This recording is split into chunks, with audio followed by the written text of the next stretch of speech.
Bien, pour moi, ça représente une façon de faire, c'est une approche, c'est une manière de travailler avec des gens qui aident des personnes à se prendre en main, à travailler ensemble pour effectuer un changement. C'est pour réfléchir ensemble et aussi arriver à rejoindre des gens qui normalement peuvent être exclus ou qui peuvent être marginalisés.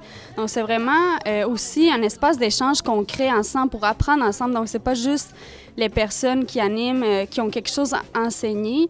C'est vraiment pas dans cette logique-là, c'est vraiment un partage collectif. Donc je pense que c'est vraiment puissant pour comprendre puis sensibiliser envers différentes réalités puis créer des nouvelles connaissances ensemble. Donc, c'est vraiment dans l'horizontalité, ce qui est très important. L'éducation populaire, en fait, c'est vraiment ce qui va nous permettre d'amener un changement, une transformation sociale. Et l'éducation populaire permet aussi de faire des luttes, des mobilisations à travers la compréhension qu'on a des enjeux. Avec la privatisation qui est en train de prendre le contrôle partout, bien, le système de pensée est en train de changer, puis il faut qu'on continue.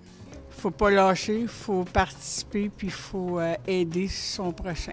L'éducation populaire autonome, c'est, selon moi, acquérir des savoirs par la conversation avec d'autres personnes, par la diffusion de savoirs de plusieurs moyens. Donc, pas seulement des enseignants, mais aussi les savoirs, par exemple, des communautés autochtones, on va dire, qui ont des manières, de traiter la nourriture, traiter l'environnement, etc.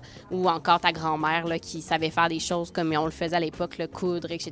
Puis c'est toutes les transmissions de savoir politiques puis plus techniques on pourrait faire en communauté.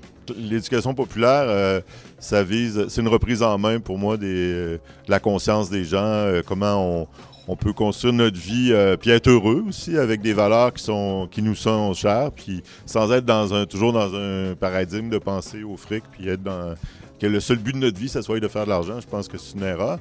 L'éducation populaire autonome, des fois, ça peut aller chercher les gens et ça rend ça plus facile pour eux de s'informer puis de s'éduquer. Je pense que une manière de donner du pouvoir à la population, c'est aussi de s'éduquer, puis c'est de s'éduquer entre nous, puis collectivement, puis de sortir un petit peu des tours d'ivoire, comme l'université ici. D'ailleurs, on est encore dans une université.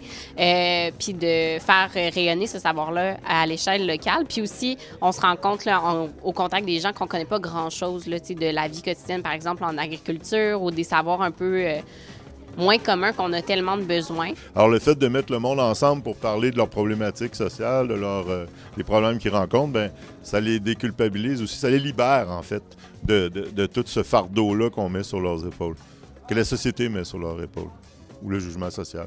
Le jugement social, les gens se l'infligent à eux-mêmes, ultimement. Donc, l'éducation populaire, je pense que c'est une grande thérapie de groupe, en fait.